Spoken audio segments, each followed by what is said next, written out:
what does it mean to actually be a conservative, and has the term outlived its usefulness? Because being a conservative 10 years ago was just kind of a response to Republicans being too moderate, right? You'd run into a Republican or somebody that, claimed to share our values and was instead a rhino. And so you distinguished, oh, well, they're just a Republican. I'm a conservative Republican. But now the term conservative itself almost seems too moderate for the times that we're living in. And so the real question is, what is conservatism? What does it actually mean in a historical narrative or tradition? What does it mean in an American tradition? And does it accurately describe people on the right? Or is it potentially too constrictive? And do we have to actually look at different terms that explain exactly what we are, what we want, and our broader opposition to woke? We're going to be discussing all of that and more on this episode of Making the Argument. I am your host, Nick Freitas. With me in the studio, my beautiful bride, Tina, Queen of the Bees. Hello, everyone. And then, of course, we have our resident historian, our political prognosticator, the Oracle of Virginia, Christian Hines. And recent getting in fights with James Lindsay on X. That's not recent. Okay. So let's go ahead and kind of frame this up here a little bit. I can't wait to be accused of being woke right after this episode. No, I don't think James will. James and I actually had a very good conversation about this. Anyways, framing this whole conversation, conservatism. I think there's two authors, in my opinion, there's two authors which have kind of done some of the most comprehensive work in describing what conservatism is. One is Edmund Burke, who was a member of British Parliament during the American Revolution. And the other is Russell Kirk. Russell Kirk actually wrote the book, The Conservative Mind, where he highlighted he did probably the most comprehensive work on highlighting all the different great thinkers and what we would use to influence the conservative movement. And conservatism has gone through kind of its own various periods within time, which we'll talk a little bit about. But if there was a way that I could kind of encapsulate conservatism in the broader tradition, or the broader tradition of that term, conservatism were the people that wanted to conserve the various customs, traditions, practices, and they were maybe not entirely opposed to change, but skeptical of it. And so it was about preserving what you currently had and the various traditions that made what you currently had possible in the first place. And so there was a skepticism toward change and a certain loyalty toward the traditions which created the conditions in which your society operates. Now, what that means is that conservatism can be very, very different depending on what those traditions are, right? A Chinese conservative and an American conservative can both be motivated by the desire to preserve one's society as it exists, while having very, very different motivations or very, very different traditions that they're actually trying to conserve. And so it's important to understand that while conservatives might have similar objectives in a broader scope throughout space and time, that can mean very, very different things with respect to what they're trying to preserve. Is that fair? Okay, so if we can all view conservatism through that lens, if you don't mind, Nick, yeah, please. I've got the 6 points from Russell Kirk's book from 1953, The Conservative Mind. Yeah, let's bring that up because I think it'd be now worth. Can we say this though? Is Russell actually just go ahead and go with those 6 points? I'll just read them off. Yeah. I don't actually have we don't have any links in today's podcast. It's just a conversation. But if you don't mind, I'll read it off. Go for it. First one is a belief in a transcendent order, which Kirk describes variously as based in tradition, divine revelation, or natural law. Mm-hmm. The second point is an affection for, quote, the variety and mystery of human existence. Third point is a conviction that society requires orders and classes that emphasize natural distinctions. You could argue that that's a bit of a hierarchical understanding. Yeah. The fourth point is a belief that property and freedom are closely linked. The fifth point is a faith in custom, convention, and prescription. And finally, the sixth point is a recognition that innovation must be tied to existing traditions and customs, which entails a respect for the political value of prudence. So I'm going to take one exception to that one. Read off the fourth point again. A belief that property and freedom are closely linked. Okay. I don't know that you could call that I think that's definitely conservative in what we would call the Anglo-Saxon or the American tradition. I don't think I don't know that I would use that term to describe conservative in other traditions. That's actually, that goes back to liberalism. It's a which classical is something liberal, that we might talk a little bit about. Yeah. But from the Anglo-American perspective, Yeah. that's considered conservative. That's certainly an inheritance from England. Yeah. though. So that's the reason why we wanted to frame this up, is because we wanted to say that you could have people that claim to be conservative or attempting to conserve certain ideas or practices, right? Which are very, very different from the American tradition of obviously, if you're an American conservative, that means you're trying to conserve the various traditions which informed your society and made it possible. And so I think when Russell Kirk talks about that, I would say that 4 out of those 6 points I think could be easily applied across the board, potentially 5 out of the 6. The fourth one I think is a little bit more in tune with again, what we would call like the Burkean tradition or Locke or whatnot. And so what we're going to focus on primarily today is the American or the Anglo-Saxon tradition of conservatism. And the reason why is because obviously that's the one that we're really contending with. That's the one that we're trying to figure out, is it sufficient for the times? Right? Does it provide the necessary mechanisms to not only elevate and preserve society, but has it done a decent job of fighting against the various impulses or attempts to weaken and replace what we would call Western society with something else? And I think the 6th point that you brought up there with Kirk is very, very important. It's this idea that innovation must be tied to these cultural traditions, right? These traditions within the society itself. And so what you would say is that is almost more of a reform approach, in the sense that you're taking what you currently have and you're expanding upon it, or you're innovating within it, as opposed to a more revolutionary approach, which is to say that we're getting rid of the old and replacing it with something new. This is one of the reasons why a lot of people say that the American Revolution was not really a revolution in the sense that we think about it. The French Revolution absolutely was. The French Revolution sought to completely upend the system and replace it with something entirely different, where the American Revolution was more focused on this idea of a restoration of what they believed was their rights as natural-born English citizens, and they were going to restore that, but separate from the British Crown. The American Revolution had a very conservative outlook, Yes. if you think about it, whereas the French Revolution was truly revolutionary in a horrific way. This is why Edmund Burke went from being a liberal before the French Revolution to condemning the French Revolution, like, pretty vigorously. Yes. And he's considered by many to be kind of the grandfather of conservatism because of that. Mm-hmm. Well, and again, when you read Burke, and I have a lot of respect for Burke, because Burke really leans into this idea that the reason why the French Revolution ultimately failed was because it sought to completely upend and reorder society in accordance with philosophy, or what we might call ideology. Enlightenment era. Yeah, as opposed to that what Kirk describes there with conservatism, the transcendent, the idea that there is a created moral order, and that created moral order informs the way we think about reality, as opposed to this idea that, well, we can reinvent all of society and, in fact, human nature.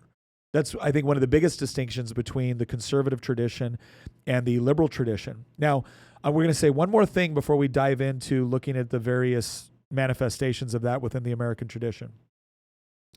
That is not to say, that is not the negative manifestation of that idea of like class or hierarchy or created order, is if you get the created order wrong, if you get the faith traditions wrong, if you misinterpret reality, you can essentially end up imposing rules or structures or hierarchies which are counterproductive, which stifle innovation, which stifle human freedom. Right? That's one of the what we might call the liberal revolt against, aristocracy or oligarchy, was this idea that you are imposing traditions which I don't think reflect reality, and so we're going to upend those. Now, that's kind of what you saw with the American Revolution.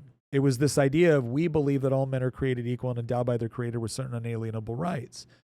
And so that was kind of, but again, it sticks to the transcendent. What the American Revolution says in the Declaration of Independence is not, there is no transcendent and we can completely remake human nature and whatever we want.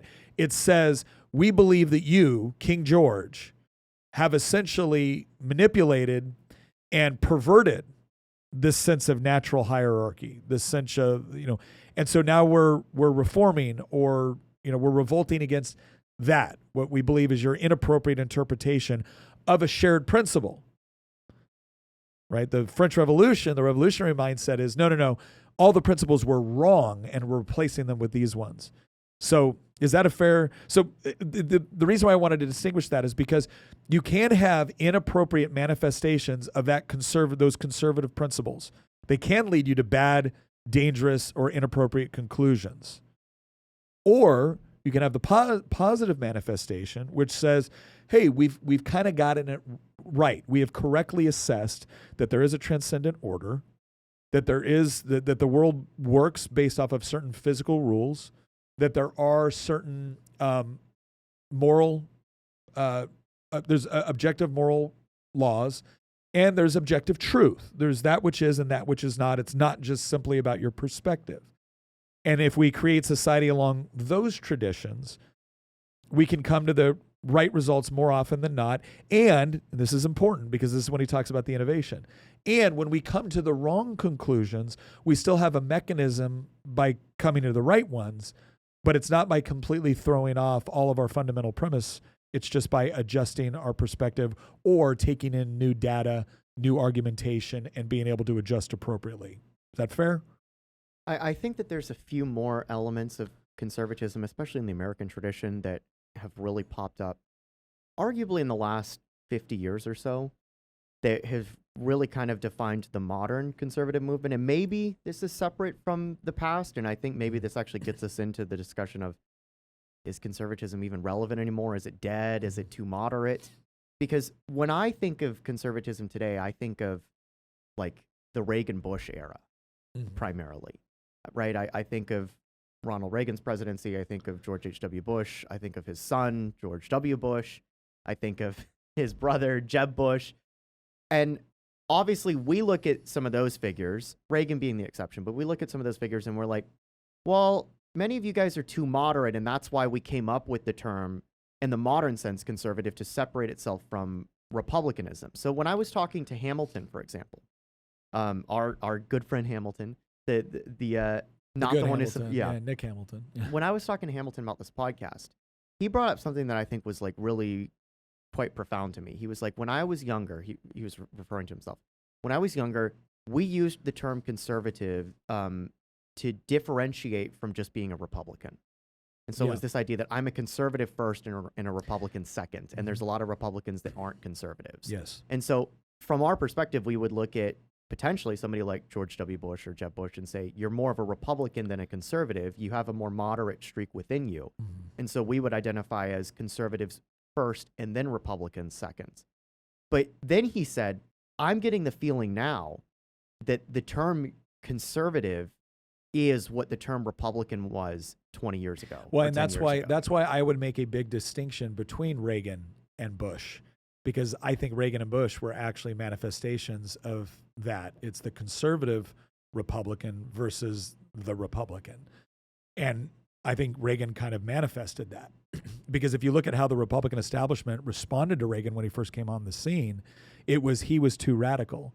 He was too committed to these ideas and beliefs, which Republicans claimed to stand for, but then had been operating in a way that was very different, that seemed to betray that they had any real genuine commitment to those beliefs.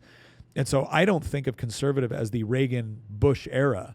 I think of Reagan as a manifestation of conservative policies. Not that I agreed with even him on all of them, but at least someone trying to make a faithful attempt to carry out conservative policies, whereas I look at the Bush years as something very, very different, even though both of them came from the same party. And I think that is a good segue into our next point, which is, I'll tell you what you really need to conserve, and that's looking good, guys. You need to conserve looking good. And True Classic is here to make sure that you can actually do that. You don't need a bunch of expensive designer brand stuff. You just need stuff that is made correctly, that is made to fit correctly. And that's where True Classic comes in.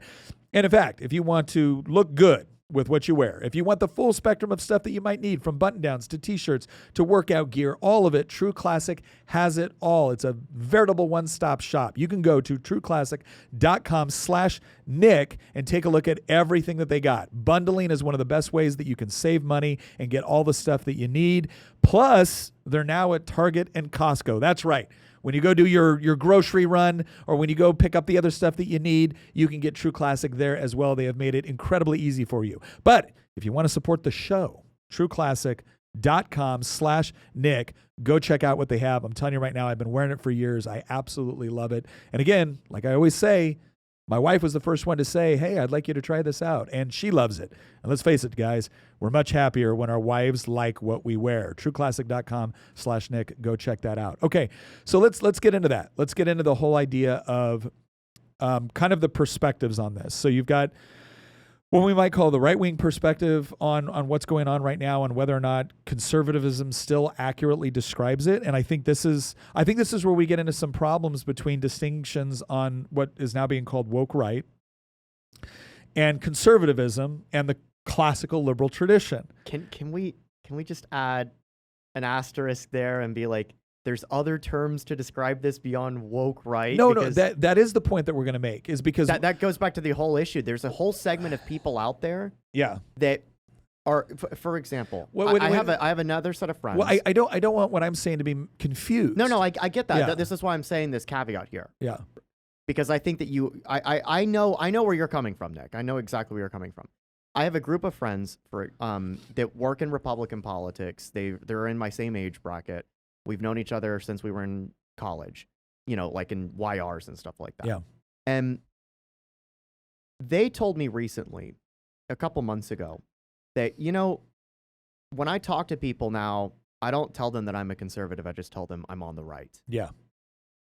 And I wouldn't call them woke right. Then again, I just totally reject the label altogether. I think that the whole reason that we're kind of doing this podcast is because there's this element, and it's mostly happening with younger people, that look around and they just feel like that, oh, this wasn't a detour, this was the destination. And conservatism never actually conserved anything. So, okay, real quick, we're getting a little far here. I want to make, this is the distinction I want to make when we talk about looking at the whole concept of conservatism from the right.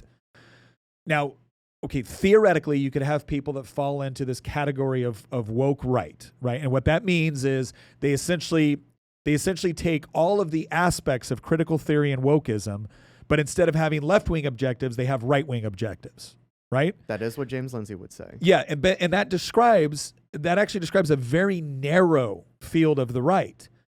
Then you have what we might call the classical liberal tradition, of which I think conservatism is a part. Because generally when we talk about conservatism within the American tradition, what are we talking about? We're talking about conserving the Constitution, conserving the principles within the Declaration of Independence, conserving that classical liberal, foundation of the American experiment or the American society. Now, we can debate on whether or not conservatism has done a good job of conserving those things, but that is a category. There's another element of the right that's not woke and is not conservative. It's still right because when you look at those 6 characteristics that Russell Kirk talks about, it still fits very neatly into that. They believe in private property. They believe in order. They believe in hierarchy. They believe in all those stuff that Kirk said. They're just not as convinced by the classical liberal tradition. They believe that you can achieve those things through different systems. Okay, so if we're going to break down the right into kind of 3 broad categories, I think that would be you could probably do more. But for the purposes of our conversation here, when we talk about the perspective of the right, those are kind of the 3 categories that we're talking about. When we talk about we're also going to talk about the left's perspective on conservatism and just the current, where do they find themselves and how do they view conservatism? Okay, so those are the perspectives that we're going to address. Now, we've already kind of talked that a lot of people on the right, and I think that's where we kind of want to spend our time initially, because the right has so consistently been framed as either conservatives or like rhinos, who we didn't even really consider part of the right. We felt like they were just kind of hiding out in our party. They were just the conductors of the train wreck, right? They're like, we're gonna, cause the train wreck slower than the left will cause the train wreck. But when you look at things like George W. Bush, it's Medicaid expansion, right? No Child Left Behind, massive federal intrusion into education. Like you look at this, it's like all you did was expand a bunch of entitlement programs. When you look at Gerald Ford, same thing. When you look at Bush Sr., read my lips, no new taxes. Oh, except for the new taxes I'm about to raise. Right, and you can do the same thing when we go back. Even when we look at people like Eisenhower, show me any of the things from the the New Deal era, where FDR massively expanded the federal government. Show me anywhere where Eisenhower said, "Yeah, this was not a good experiment, and we need to push some of this." But he didn't do that. He ended up elevating and preserving a lot of those steps. All of a sudden, like initially, conservatives were like, what are you trying to do adding this massive federal retirement system called Social Security? This is not sustainable. This is not an appropriate role for the federal government. Nowhere does this appear in the Constitution. And now when Republicans run, what do they say? We're going to make sure that Social Security is solvent. Then you have Lyndon Johnson of the 1960s and the Great Society. We're going to massively expand government welfare systems, Medicaid, Medicare. We're going to do all these things where the federal government is doing things it's never done before. And maybe you agree with aspects of it within like the civil rights movement. Maybe you disagree with other aspects of it within the welfare movement. But the conservative tradition initially was this is a massive expansion of federal power that is found nowhere in the Constitution, is not in keeping with our traditions. Now it's here's all the way conservatives are going to make sure that Medicare and Medicaid are sound. So what gives? Because they're conserving the status quo instead of conserving what they originally set out to conserve. And I would also add that there's another portion of the right that I think you guys didn't bring up, and that would be the establishment right. And those are the people that sold you on the idea that they were conservative on the right and then did all those things where they basically, the establishment right starts off saying they're really conservative. And then they sort of have mission creep as they go. And the longer they're there, the more their mission becomes staying in office. Mm-hmm. And because of that, they start conserving all of the things that might get them booted from office if they don't conserve it. And so it's like there is this other segment, and we would also call them rhinos, but they didn't start off as rhinos. Maybe they started off conservative like us, and then they had mission creep as they were there, and they became establishment, right? No, yeah, I think. Well, I think the other thing, too, to keep in mind here is that when the federal government grows and when they have certain processes, conservatives became obsessed with protecting process. Well, when the processes grow and expand to include a lot of left-wing ideology and left-wing objectives, and now they're using those processes to achieve their ends, and all you're conserving is process, you're actually helping the left carry out their objectives. And so we can look to the Reagan era and we can see this coalition of people that were, maybe they were fiscal conservatives or they were anti-Soviet, or you have what they called the moral majority, the people that actually wanted to return to certain social norms that were rooted in things like Christianity and objective morality. And you have this coalition around those objectives during the Reagan administration. And it did lead to a lot of what we would call conservative results in some areas, but not in others. But then you get into like the Bush era, and now it goes back to, I think, what Tina's describing. It's this idea that we're conserving process and Republicans are going to be the better managers of the massive federal government. The conservatives are going to be the better managers of the welfare state. The conservatives are going to be the better, they'll prevent something like Hillary care until it becomes Obamacare. Then they're going to be the better managers of Obamacare. The reason for that is because every single time something gets passed that puts a large segment of the population on the government dole, basically, and the government now covers something that people used to cover themselves, once you do that and they have transferred responsibility over to the government and their now the government's funding certain aspects of their life they weren't funding before. The minute anybody tries to go back to what we used to have, now you hate poor people and you're trying to eliminate this for poor people. And so all conservatives have been able to do is try to stop bad things from happening. And then as soon as the bad thing happens, now they just try to stop the next bad thing from happening. And so they keep losing ground, and you never get the ground back. And in fact, then it's exactly why Emmett Hanger in Virginia started off very pro-life and even had very pro-life bills. But after 38 years in the legislature, he had to wheel and deal to the point where he took the Hyde Amendment. He advocated to take the Hyde Amendment out of the Medicaid expansion stuff. So basically out of the budget for that year, which included Medicaid expansion. He basically wanted Medicaid expansion so bad that he was willing to use human life as a bargaining chip in order to get his provisions in there. So he thought, oh, I'm putting in provisions that we really need, and I need to give up this for that.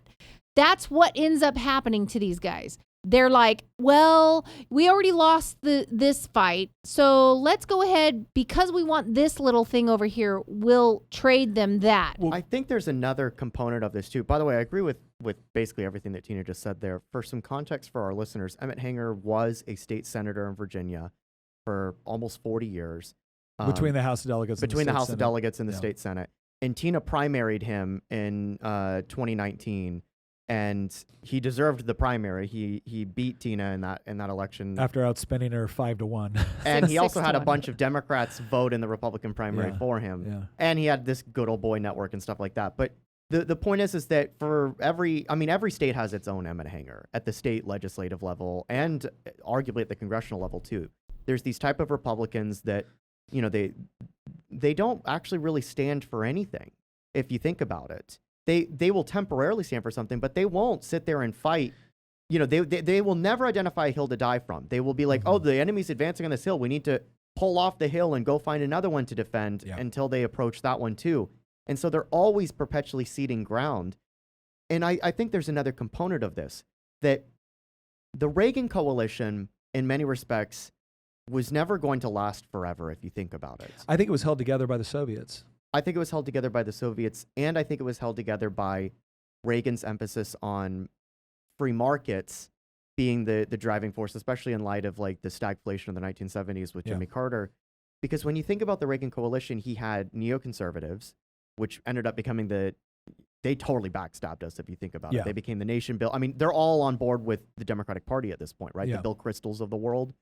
So he had the neoconservatives that were on the right in the Cold War because of the Soviet Union. But again, look at who they've turned into. He had the cultural conservatives, right? The moral majority, the social conservatives. They're still with us. But they feel totally sidelined. Out of all the groups, they have the most justification to feel utterly betrayed, if you think about it. He had libertarians, and increasingly I see libertarians joining arms with the left nowadays. Yeah, certain elements. Especially after Trump, and we'll get into that. Yeah. And he had a kind of combination of these, like, kind of, to Tina's point, people who said, I'm a conservative, but what were they really? Well, they were white-collar, affluent suburbanites that lived outside the city. They were patriotic. But if you describe their demographic makeup, they were college-educated, affluent, white-collar suburbanites that lived in, say, Fairfax County, Virginia. Or, Chester County, Pennsylvania. Or, Oakland County, Michigan. And guess what those who those counties voted for today? That group, like when you look at like precinct, like I'm a nerd about this stuff. When you look at like precinct maps of like the election results in the 1980s, and you see the areas in the country that were like the strongest Republican, bastions in the country. Today, they're all Democrat now. Well, here's what I'll say. If we kind of like put this into shifts, conservatism was essentially in the political wilderness the last time you had someone that you could probably call a genuine conservative was Calvin Coolidge.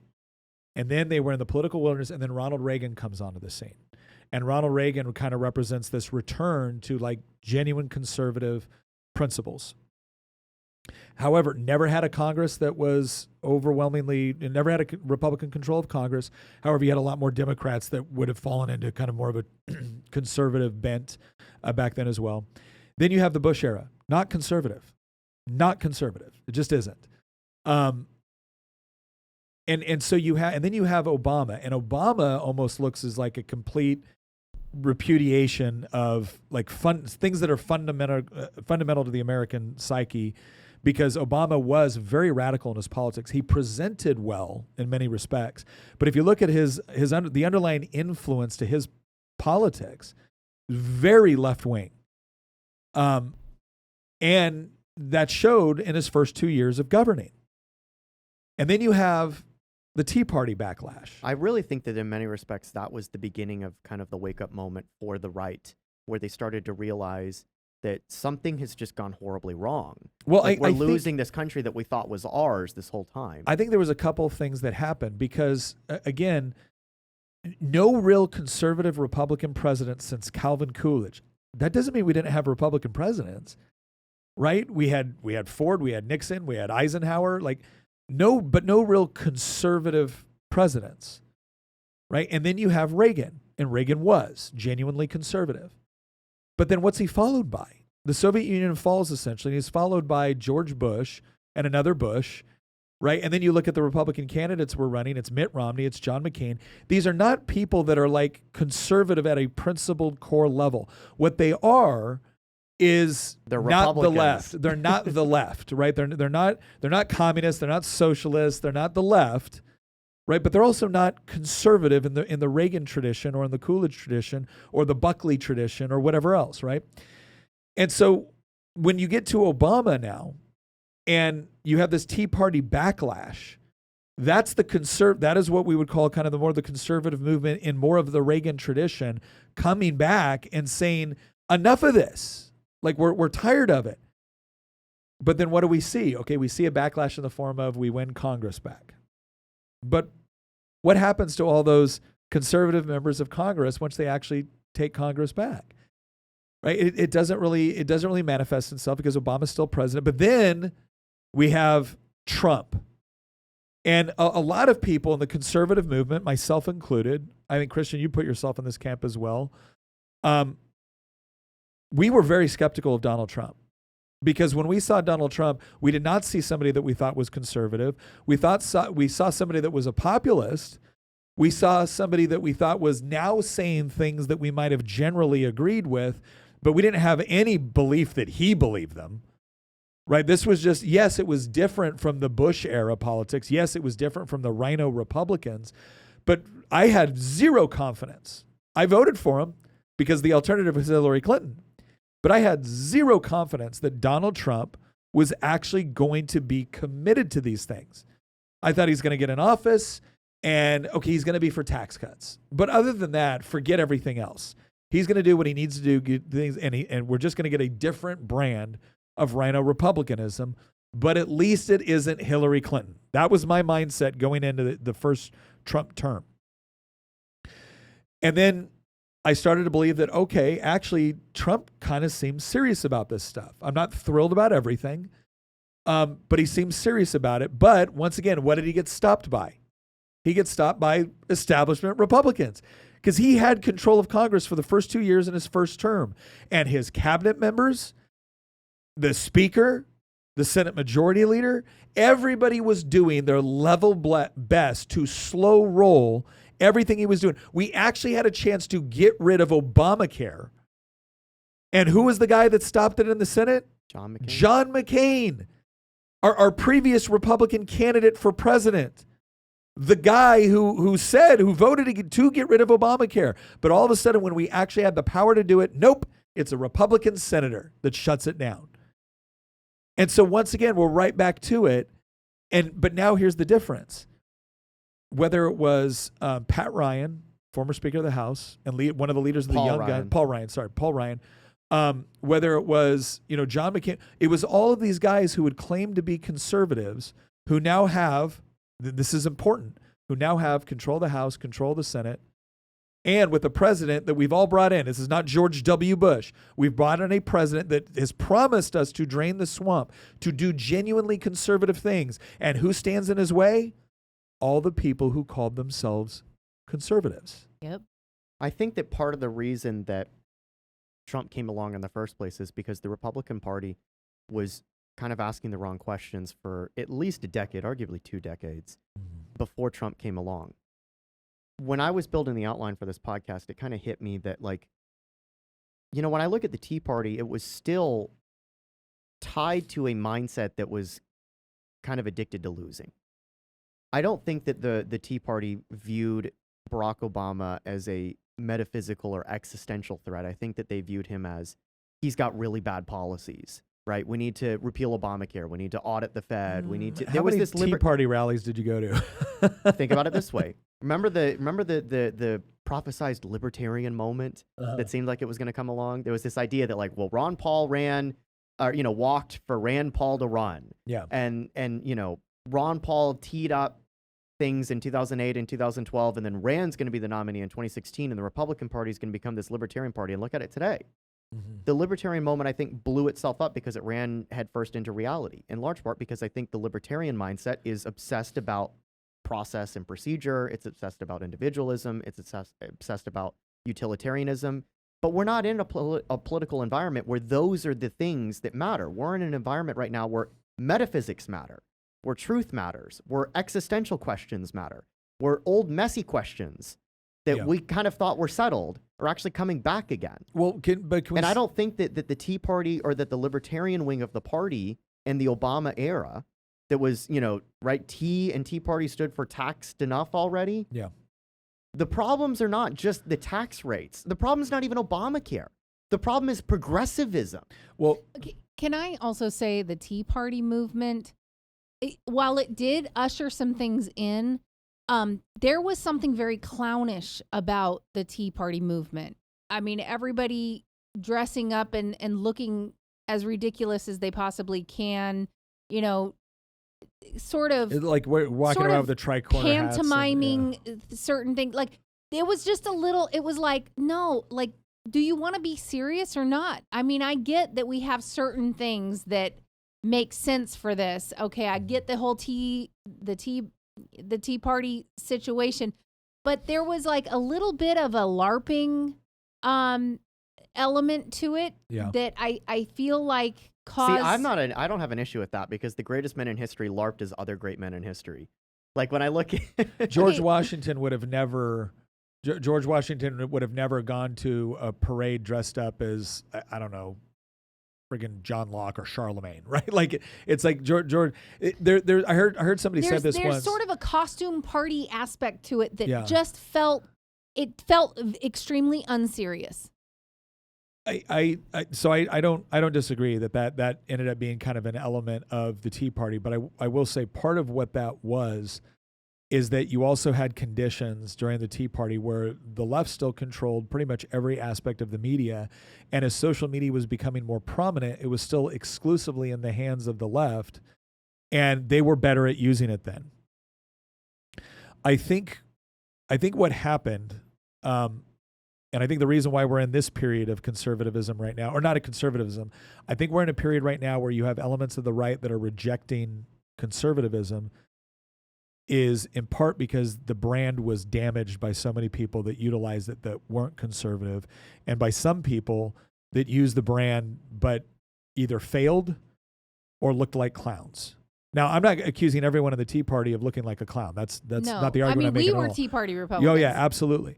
But there was, to Tina's point, there was an element where some people, it became very easy to parody and caricature. Mm-hmm. And that's dangerous for a serious movement. Now, everyone's going to attempt to parody and caricature you, but it's when you make it easy for them to material, it doesn't make it easy for them, that's problematic, right? And listen, there were elements too within the MAGA movement where they did that. When you're rolling out this golden statue of Donald Trump at a major MAGA event, that becomes very easy to caricature and parody. And that's why you don't see that like happening like it was before. But here's what to the point and what we've kind of like put down here to discuss. There was a shift where the first Trump administration, I think, ran on more of an idea of there was populism, but it was true conservatism was coming back. And then it got completely undermined by the people that called themselves conservatism. And then you had this 4-year interim period with Biden using the full power of the state to try to really come after Donald Trump, to try to shut it down, basically to try to teach the right a lesson that you are never to do this again. You have to go back to being controlled opposition losers. You have to go back to being, because what do they do every single time? The left comes out and says, I miss John McCain. I miss Mitt Romney. I miss George W. Bush. And we've always looked at it before as, oh, of course you did. But when they were running, you called them fascist and Nazis and literally Hitler. And that used to be our response. The response this time was, we agree. We agree that's who you miss. And we'll make sure we never give you them again.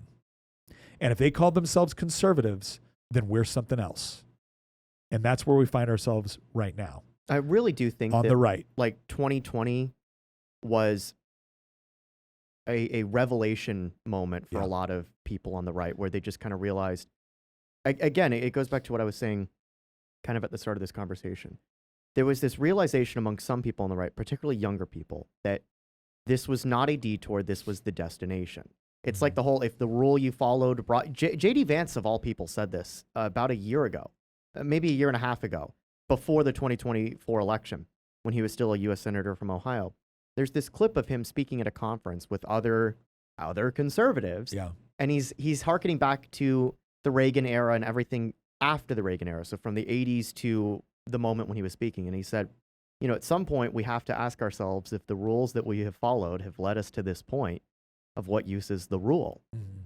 And I think a lot of people have been asking that question, particularly since 2020, because they looked around and they were like, oh, the left is a totalizing religion that pretends that it's not. But that is exactly what it is. Like 2020 really red-pilled a lot of people into realizing that this is not about policy differences. Yeah. This is about existential differences. This is about metaphysics. These are about fundamental questions. Well, let's first order questions. Let's back up here a little bit. Because I think this is important. Is when we say existential and metaphysics, you know, what we mean by this is the right finally recognized that we were not all Americans that wanted basically the same things but had different ways to get there. What they realized was that a significant portion of their fellow Americans rejected the founding, rejected the principles of the founding, rejected the entire order that we have, and wanted to take it over to do something else. Now, they may honestly believe it's the correct course of action, but there's a big difference between we're all basically the same, we just have some different ideas on things, and fundamental disagreement on the fundamentals. That's the right realize that. When we talk about the metaphysics, that's where we go into this whole idea of objective truth, objective reality, objective morality. When you no longer have the same commitment to those ideas and the processes whereby we discover those ideas, it becomes incredibly difficult, dare I say impossible, to peacefully coexist for very long. Because if you and I don't believe in the same, if we don't believe in the concept of truth, right? Your concept of truth and my concept of truth are very, very different. Your concept of morality and my concept of morality are very, very different. The mechanisms, the thought processes that we use to arrive at these conclusions are very, very different. We don't agree about the past. We don't agree about the present. And we don't agree about where we want to go in the future. How are you supposed to share a nation? You can't have discourse. Discourse requires moral alignment. And that is what to your point, I agree, was recognized in 2020. It's that, not only do we have very, very different moral alignment, we have diametrically opposed moral alignment, and they are willing to use the full force of the state to get what they want. Well, and there's no way to be big tent about that. There's no way to be moderate about that. When one side wants to take everything from you, there is no meeting in the middle that doesn't at least take half from you. There's no meeting in the middle.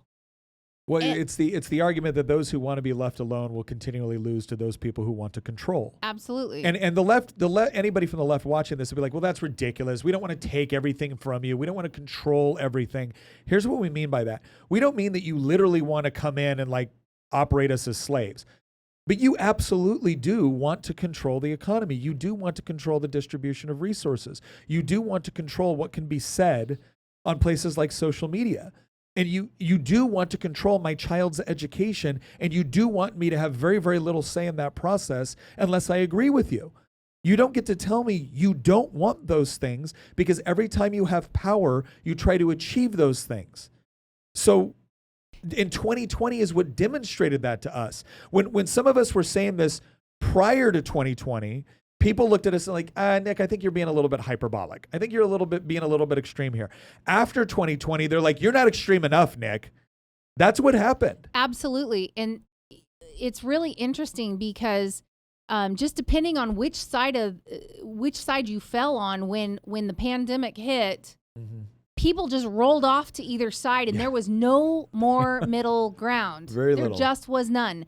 And I just think that, you know, it took some people a long time to get to the point where we are now, where it's like, no, we don't want the same things. Like, Nick, you yourself, literally just a couple of years ago, used to always say, It was a good speech, I too. know. Until it became dated. Yeah. I know that what we both want is for everyone to be happy, healthy, prosperous, and free. Yeah. And we just disagree on how to get there. Yeah. You used to say again. that. And I remember looking at you like 6 or 7 years ago and being like, I don't believe that anymore. I don't believe they want that. And you're like, well, there's some of them that I really do think do. And I said, but look at the board every time they vote. Their actions will tell you what's true. They can say whatever they want to say, but their actions will tell you what's true. And when they fall lockstep in line with the most extreme of their party, every single time, they never vote against their party. That means that's what they really want, and that's what they really believe. Their actions will tell on them. Well, the other argument here, and Christian actually showed us a really interesting, we don't have it, but Christian showed us a really interesting graph before this. And what the graph showed was that on one side of the graph, it showed like liberal or conservative on how you identified, what you said you were based off of your beliefs. And on the other side of the graph, it demonstrated how you voted. And when the left talks about we're getting more divisive, here's what you need to understand. What this graph demonstrated is that over time, if you said you were hardcore liberal, you voted that way. Always. Every election. Always. Every single time you voted that way, lockstep. If you said you were conservative or you expressed values associated with conservatism, you were kind of all over the place based off of racial demographics. And part of this had to do with the messaging of the left versus the messaging of the right. Okay, but here's what has been happening over time. Since 2020. Since 2020, people who identify as conservative, regardless of racial demographics, are all getting significantly more conservative with the way they actually vote. So are we getting more divisive? Yes. But we're getting more divisive because conservatives are waking up to the fact that if I'm conservative or if I have certain values, I need to vote very strictly in accordance with those values. Because these two political parties are very, very different, and these candidates are very, very different in what they actually believe and what they say they're going to do. You had a lot more people that were willing to vote based off of vibes on the conservative side than you did on the left. And that sounds weird, but that was what was demonstrated within this graph. And so the point is that I think, and I think we're all kind of saying the same thing here, is what happened is that conservative got hijacked by the same people that had essentially hijacked Republican. Because Republican was supposed to mean something. It was supposed to be some sort of contrast between Republican and Democrat. And over time, Republican wasn't enough. And so you had the Reagan Revolution, you have conservative coming on, and then all of a sudden it's working. And now every Republican wants to be associated with conservatism because that's what distinguishes them between the Republicans that we don't like anymore. And then over time, what do we find out? Well, everybody was using the term conservative, but it didn't actually mean anything for them. It was a tool to get elected, not a method by which they governed. And then you had the Tea Party revolt. And then finally what you had with MAGA was this idea where now all of a sudden you're not just looking at it, it's not just a rejection of the left, even though it is. It's not just a rejection of rhinos. What you're starting to see more of is a rejection of conservatism, because they see conservatism as having failed to conserve the things they believe in. And so now they're saying, I'm on the right, but I don't know the conservative actually explains what I am. This is how I get people all the time, haters, of course, on Twitter that are like, thanks for showing us that this is what conservatives believe. And every time I just reply to them, I'm like, I'm not a conservative. Mm-hmm. And almost always they don't know how to respond other than just, you're a fascist, right? Of course. But then again, they were telling you that even before. They were calling Mitt Romney a fascist. Yeah. It doesn't mean that doesn't matter. That doesn't mean anything. Yeah. But like, I look around at like the under 30 crowd, even in the under 40 crowd, because I'm like 31. But anybody younger than me, I don't know anyone younger than me that identifies as a conservative. But I know a lot of people younger than me that they're not progressives, they're not on the left, they're not woke, they're on the right, but they are not conservative. Like the number of monarchists that I know, the number of tradcath reactionaries that I know, and they're all like in their 20s. Yeah. And they're all going in different directions, right? Some of it I think is more productive than others, but what it's doing, and it's shotgun effect. It's just everywhere. Yeah. Everybody's like trying out different labels and different brands. That's not conservatism, but it's some blend of the right. Mm-hmm. And I think the reason that they're all doing this right now is because they're trying to search for something that is true, that provides a moral and metaphysical and spiritual foundation to defend what is true, and that is capable of confronting the left and not simply saying, I don't like that policy, but saying that policy is evil. And it's not even just about the policy, it's about the worldview. And we're not going to accept your worldview being the thing that governs our society. We're getting back to a point where the right, broadly speaking, is not interested in having a policy debate with the left. They're interested in defeating the left.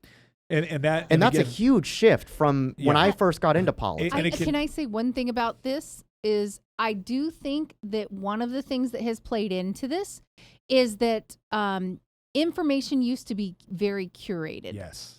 And, depending on where you got, like even Fox News was kind of the edge of the beginning of an alternative.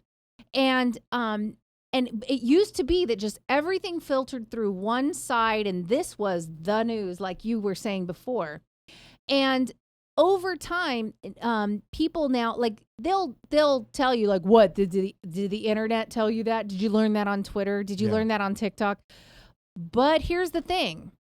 When I can find news that is legitimate news about an hour before the main news networks are reporting it, that means I am getting decent news from some of these places. Now it's like, oh, did you learn that in your sociology class at Berkeley? Did you learn that? Oh, did MSNBC tell you that? Like, but that's just it. I think that's one of the reasons why we have people that are not neatly tucked into these categories anymore, is because they can get any information they want just right at their fingertips, and AI knows what they want, so they feed them more of it. Well, and if you're under 30, you're not getting your news from Fox, let alone MSNBC or the New York Times or NPR. You're getting it from YouTube. You're getting it from like your Discord community. You're getting it from X. So it's very decentralized. I was just saying that is one of the other things at play here that is why we're seeing sort of a different situation. The access to information has never been easier, broader, and some of that's good and some of that's bad. But I'll tell you, one of the most important things, that access piece is important, because what you really need is access to protein, and that's where Good Ranchers comes involved. That's right. If you want access to the best American raised, I don't mean raised on a feedlot somewhere else and then brought here at the last minute and then a product of USA sticker put on it. I mean beef, pork, poultry raised right here in the good US of A without any of the additives or other crap that they're throwing into your meat and other places in the world. Good Ranches is where you want to go, because not only do they give you access to this wonderful product, to all of these things that get delivered straight to your door, but they're incredibly good people. They actually believe in our country. They believe in our values. They support shows like this, which can cost them something, right? So if you want to be able to support yourself with the best beef, pork, poultry, and wild-caught seafood delivered directly to your door. Plus, support a great company. Plus, support the show.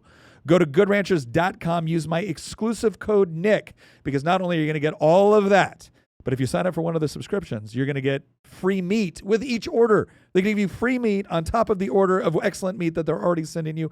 Plus, to top it all off, they're going to give you $40 off the entire order. I'm telling you right now, guys, you're going to want this. You're going to want this for your barbecues. We eat Good Ranchers almost every day. We absolutely love it. Again, like I said, they've spoiled us on all this other meat that we thought was good until we got Good Ranchers. So go to goodranchers.com, use my exclusive code Nick, get the $40 off, get that extra meat added on to your subscription. Promise you, you're not going to regret it. All right, let's go ahead. So we've we've talked about the various reasons on why the right is now questioning whether or not conservatism actually describes them. But now I want to get into the left-wing perspective on what's going on and the way they look at kind of conservatism and the way they look at the reality right now. Because, and you've pointed this out, Christian, I think the left kind of thought that they had already won. That if you look at Antonio Gramsci's model for how does the left take over a society, it's the long march through the institutions. You take over all of the culturally shaping institutions within a society, and you replace the evil, conservative, free market, capitalist culture with the Marxist culture, and now you've got it. You've got everything you need to replace what exists with the new socialist utopia that you're going to bring in. And if you look at it from the left's perspective, I did this the other day. I was speaking to a group of students. I said, I'm going to read off to you a series of culturally shaping institutions within any society, not just within ours, within any. And I want you to tell me, do you think it's predominantly left-wing or right-wing? Academia, left-wing. Journalism, left-wing. Hollywood, left-wing. Government bureaucracy, left-wing. I'm like, guys, here's another one. The church. And they're like, ooh. I'm like, is it more left-wing than it was 50 years ago? I'm like, oh my gosh, yes. I'm like, yeah, when you've got people claiming to be, pastors, reciting the Sparkle Creed and talking more about abortion and Planned Parenthood than they do the gospel, you have what you might call a pretty effective infiltration into the church. The fact that every single major Protestant denomination has had a split based off of woke ideology and woke interpretation, superseding Scripture, means that they might not have taken it over. They might not even be the majority, but they've had a very successful infiltration. You cannot look at all of that and not conclude that the left has been amazingly successful. They infiltrating cultural institutions, taking them over, and then turning them on the very country, the very ideas which made those institutions what they were in the first place in this country. I really think that after 2012, they had concluded that they had already won. Yeah. And that the fight was over. And Mitt Romney was the last demon that they needed to vanquish, right? Well, I think they thought they had managed the Tea Party rebellion very, very well. In part by propping up kind of the lightweight conservatives as, this is the Tea Party back. They managed to make the Tea Party candidates in many respects just another part of the controlled opposition. Well, it was a combination of a few things. So one was by even 2012, you could argue the long march through the institutions was nearing its end, in the sense that they had come very close to achieving effectively 100% ideological capture over the vast majority of the culturally shaping institutions in this country, arguably in the entire Western world. So I think institutional capture was already close to completion by 2012. I think there was also this idea that we're the coalition of the ascendant, right? We've got all the women, all the youth, all the minorities. We're all the growing, demographic blocks. And there was this idea that conservatives and Republicans are just old white boomers and. Well, and they were doing so well with old white boomers. It was the old Winston Churchill narrative. If you're young and not a conservative and old and not a liberal, if you're young and not a conservative, if you're young and not liberal, you have no heart. If you're old and not conservative, you have no brain. And this idea is that, young people are a little bit more attracted to these liberal ideas, but as you get older and married and have kids and a business, as you start to pay taxes, all of a sudden you become a little bit more conservative. And what I think the left was starting to see was they were still holding the youth demographic because they had control of not only higher education, but they had control of the public schools. And they had control of the culture. And they had control of arts and Hollywood and entertainment. But then older people were voting, very much in light. You started to see this shift where older people were not overwhelmingly voting conservative. They were starting to vote more liberal as well. And so it's hard to blame them into thinking that, oh, we finally got it. We've always kind of had the youth and academia and all this branch over here. And then we had like the union workers and stuff like that. And now we're doing better with the older people as well, because they've all gone through our educational system and listened to our music and the whole deal. It's kind of hard to blame them for thinking that they had this wrapped up. Also, when you look at it from a class and race-based analysis as well, there was, the coalition of the ascendant. The Democratic Party in the second Obama term was looking at, like in 2016, they were talking about how like we're going to flip Georgia and Texas and Arizona and hold all the Obama states, and we're going to just steamroll the Republicans, and we're going to have this, progressive century. Yeah. And white people aren't having kids. Yeah, mass immigration. We're going to have the liberal empire that will never, the sun will never set on the woke empire, right? Like there was this idea that they had won culturally, politically, electorally, and that it was just now a matter of time. Yeah. And we all bought into that too. We had this fatalistic view as well. That believed that. In fact, I remember having conversations with you about it, and you were so like doomed. We're doomed, and we're never getting it back. And I'm like, hold on. Well, look at what's happened with our state. I was right about Virginia, but okay, you're right about Virginia, but. And that's the frame. I could only operate within what I could experience in front of me. They sold it to us. Okay, I'm not saying you did anything wrong. I'm saying you're an example about how they sold it to us so hard that even we believed them. Yeah. No, you're right. I don't know anybody on the right that was optimistic in 2013. Well, and no, I agree with you. And they had operated off this idea, and they had good reason to. Like, I remember when I said at the beginning, right? Conservatives said, no, the New Deal is not an appropriate role for the government. It's an unconstitutional, which, by the way, it was found unconstitutional. They weren't just saying that, right? All of this that was wrong. And then what happened? Well, it got instituted, and then conservatives were all about, well, we'll save the thing we told you was bad. And then another Democrat comes in, Lyndon Johnson, massively expands the federal government. Okay, we'll conserve those things to make sure that they don't go bankrupt. And so the left got used to this idea that when we're in power, our job is to run as far to the left as possible, because, as Tina pointed out, when we get these new constituencies, when we get these new people that are dependent upon these programs or that like these programs or want them, the right will be forced into a position of conserving the left-wing thing that we got enshrined into not only law, but the culture. And it had been an uninterrupted march to the left. Arguably the only hiccup on it was the Reagan administration, right? But even then, it's not like we got rid of these things. And Reagan gave us amnesty. Yeah, and again, which was supposed to be part of a deal with the left that they never made good on their part of the deal.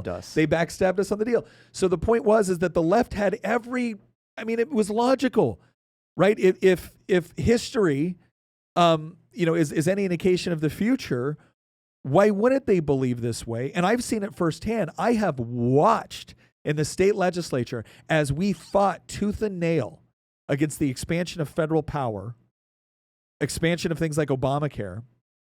And then all of a sudden, we don't even lose the election. We just lose some seats, but we still maintain the majority. And now I'm watching my side advocate for the very thing that they had said was bad policy. Because, it's the only way we stay in power. And guess what? They didn't stay in power, and it ended up being bad policy. And so I don't blame the left at all for thinking, we're fighting cowards. We're fighting cowards. And so this is what it is. But then something happened. Right? Yeah, Trump won in 2016, and he's not supposed to win. Francis Fukuyama told us that history has ended, right? Like there was this real fear on the left that how could this happen? And it was the left's response to Trump not only during his first term, which they kind of got away with a lot of stuff they did in the first term, because a lot of Republicans were like, ooh, I don't know about his rhetoric. I don't know about his. And look, can I just say something right now? A lot of the way Trump will present a certain way in things that, to me, like, I don't like behavior that sometimes appears arrogant. And sometimes Trump presents in a way that appears arrogant. Now, again, the more time you spend around Trump and listening to Trump, the more you realize that there's kind of a method to this. But initially when I had no, I was like, I just don't like the way this guy talks about what we believe. I like the way Reagan talked about it. But here's what I'll say is that their response during his first term and then their response to him really demonstrated that the left saw something in Trump that they felt like they had to destroy.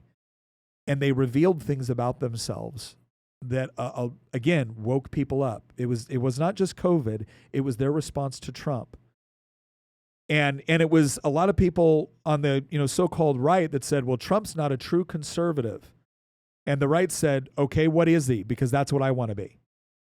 And that's where the left got this wrong as well. The left thought they could give us the typical watered down versions of conservatism as controlled opposition, and that we would just go with it forever. But what they ended up doing was not destroying the interest in Trump. What they ended up doing was tainting the term conservative. And so now we find ourselves in this situation where the right has gone through these different iterations and finds themselves at a point where, like, I'm right, but I don't know if I'm conservative, or I'm just not conservative. And then the left, it can no longer appeal to this controlled opposition anymore, because you're right, now it is divided. A perfect example of that is if you take Trump on one side and Mike Pence on the other. Yeah. Mike Pence, he basically embodies that conservative moniker. Mm-hmm. In fact, even in the way that we want conservatives to be, yes, he is. He's a great man with respect to his marriage, with respect to his family. But he is now a bit of a pariah among most the right circles of MAGA. MAGA hates him. Yeah. MAGA hates his guts because anyway, we could have a whole episode on why MAGA hates Pence. Yeah. But the thing is it's a really stark contrast where it's like, okay, so what did Trump do? He got somebody that was much more like himself in that he's willing to use the same type of rhetoric, the same type of language, the same kind of humor in J.D. Vance. And MAGA loves him. In fact, we all love him. We all love J.D. Vance. I like J.D. Vance. But I like J.D. Vance more than Trump, to be honest. I think he will be a great president. But the thing is that that's kind of what we are looking. We can see it right in front of us, the difference. Yeah. You have milquetoast, do nothing but try to preserve what the left has already stolen, and it's like. Well, can I say? And and the idea that he sat on MAGA believes he sat on his hands when he could have done something when the left was stealing 2020 from us. And I'm not saying that, I'm not making the proclamation that all of that was the case. It's just that is the package that was presented, is that another conservative sitting on their hands instead of doing something that they should be doing, that they should be fighting, and they're not fighting.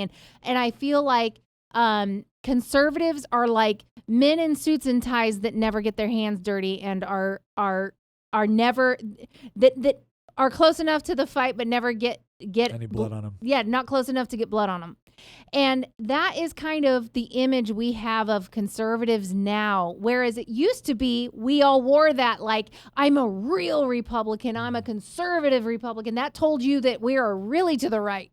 Now it doesn't anymore. Now it means I'm a do-nothing, milquetoast. I'm someone that might get something done provided all the conditions are perfect. Because if you look at as long as it doesn't interfere with my next reelection. Because if you look at the way our system is set up, there's a lot of checks and balances, and so there's a lot of things to blame, legitimate things to blame for not getting anything done. The problem is we got to a point where this was no longer about conserving things, because conservatives looked around and said, "What do I want to conserve here? Nothing." Well, wait a second. What do I want to conserve here? No, I want to fight back again. I want to take stuff back. I want to fight. I want to get back to what I think we had in this country, and conservatives aren't doing it. Who's a fighter? We need revolutionaries, not conservatives. Well, and I'm not even going to go that far, because I don't want to completely, we will have this debate, right? But I want someone that's actually going to fight and push back against that. I want them on the run. And this guy will do it. And you know what?